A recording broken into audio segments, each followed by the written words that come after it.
नमस्कार मित्रों, इस क्लास में आपका स्वागत है। आज हम बात करेंगे अष्टछाप के कवि कृष्णदास जी की। इससे पहले हमने अष्टछाप की 4 क्लासें ली है, 4 कवियों की बात की है। आज अष्टछाप की ये हमारी 5वीं क्लास है और इसमें हम चलिए आज शुरू करेंगे कृष्णदास जी के बारे में। तो अष्टछाप में कृष्णदास जी का भी अपना महत्वपूर्ण स्थान है।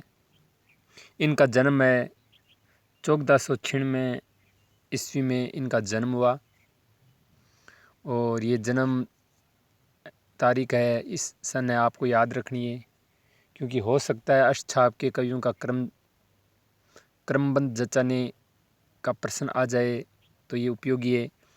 जन्म स्थान देखो इनका, गुजरात के राजनगर के चिलोत्रा गांव में इनका जन्म हुआ। तो ये भी इम्पोर्टेंट है कि कृष्णदास जी गुजरात के हैं। मातृभाषा गुजराती थी, लेकिन ये गुजराती भाषा छोड़कर ब्रज भाषा में बाद में सीखी और ब्रज भाषा में अपने काव्य है वो लिखना शुरू किया। इनके गुरु वल्लभाचार्य जी थे। गुरु से दीक्षा 1510 में ली। तो ये दीक्षा की तारीख ये भी ध्यान रखना है, गुरु का भी ध्यान रखना है। रचना देखो, जुगलमान चरित्र, वेरी इंपॉर्टेंट है। पहली रचना आपको हर हालत में याद होनी चाहिए। दूसरी रचना है भ्रमर गीत और तीसरी प्रेम तत्व निरूपण। अब हम बात करेंगे विशेष तथ्य की। पहला तथ्य देखो, श्रीनाथ जी के मंदिर के अधिकारी पद पर नियुक्त हुए। ये वेरी इंपॉर्टेंट बात है, यहाँ से बिल्कुल प्रश्न बनेगा और प्रश्न इस प्रकार बनेगा कि श्रीनाथ जी के मंदिर में अधिकारी पद पर नियुक्त कौन हुए, या अष्टछाप में अधिकारी नाम से प्रसिद्ध कौन थे।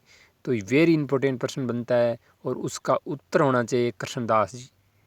तो इस प्रश्न को, इस तथ्य को आप हल्के में न ले।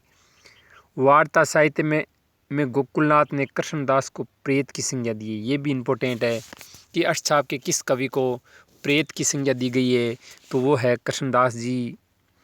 आचार्य विठलनाथ का गद्दी संबंधी विवाद कृष्णदास जी के साथ हुआ। ये भी इम्पोर्टेंट है कि कृष्णदास जी का विवाद, गद्दी संबंधी विवाद किन के साथ हुआ, तो वह है विठलनाथ जी के साथ। और विठलनाथ जी कौन है? वल्लभाचार्य जी के पुत्र। इसका रहीम, जो अब्दुल रहीम है, रहीम जी, उन्होंने इसको बीरबल के कहने पर गिरफ्तार कर लिया कृष्णदास जी को और जेल के अंदर डाल दिया।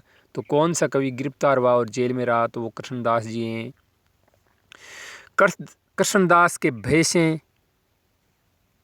जीवन के अंतिम दौर में सूरदास जी ने श्रीनाथ जी का मंदिर छोड़कर पारसौली में अपना स्थान बनाया।